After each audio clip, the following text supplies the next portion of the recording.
I recently recorded a video in which I explained that we are barefoot at our office a lot. That we have in our office part a clean, comfortable, and safe environment, and so we just go without shoes a lot, barefoot or in socks. There is work outside to be done as far as making sure that planes get maintained, fueled, and loaded, and so forth, that require us to be outside. But in the office part, we're often barefoot, and that got more attention than a lot of these things that I record, because for some strange reason that's controversial with people when it really shouldn't be.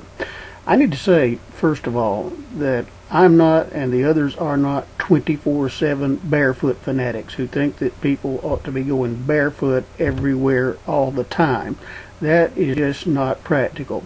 I own 7 pairs of shoes, dress and casual, and I wear them regularly, most often back and forth on the way to and from work, or outside at the house, or outside here at the office, and some other places.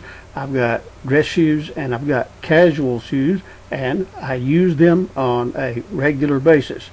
But I do think, and I think the others go along with it too, that going barefoot will be a lot more acceptable and a lot more common than it is in American society.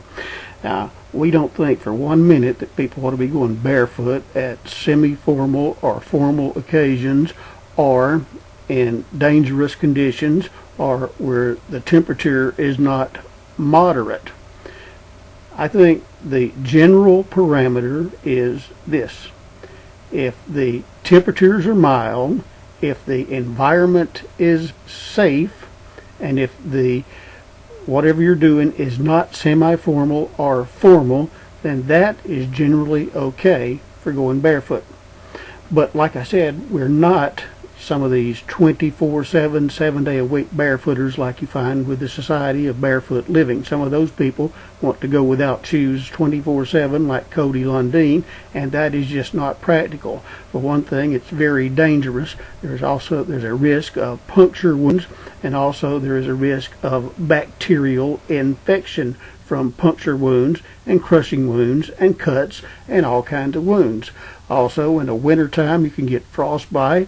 It's extremely impractical in bitter cold weather. It's also extremely impractical in extremely hot weather, where the asphalt can get really hot and you can burn yourself. So, danger and temperatures, that is to be taken into account. And also, I'm not an advocate of people running around barefoot at semi-formal occasions or formal occasions, anything involving a suit or a tie or a tuxedo or anything like that. That is just not appropriate at all. So there you have two extremes. You have the unsafe, the not very moderate temperatures, and the semi-formal or formal occasions. Generally that's no. But the other side, you have the moderate temperatures, you have the safe environment, and you have whatever you're doing is casual. And I think in those circumstances going barefoot is okay, it's acceptable, and is actually the healthier and much more comfortable option for most people. And so we think, all of us do, that it ought to be a lot more acceptable than it is. But we're not the kind of people who go around pushing envelopes all the time. Even in places where I think it might be okay, I'm not going to get into a confrontation with some person about it. So what I say, and I think what the other 3 say as well, is just kind of use common sense. If you're indoors, if the temperature is moderate, if it's a safe environment, then most of the time it should be okay to go without footwear. If you're in a dangerous environment, if the temperatures are extreme, or if it's a semi-formal or formal occasion, then you don't do it. Then you wear the appropriate footwear. So the fact that we're barefoot in the office and in our homes a lot of times, and in some other safe, clean, comfortable environments, that does not make us lunatics or fanatics. We just think it ought to be a lot more acceptable than it is, and we do it a lot more than other people do. But you're not going to see me walking barefoot out in the snow, or at weddings, or formal events, or anything of that nature.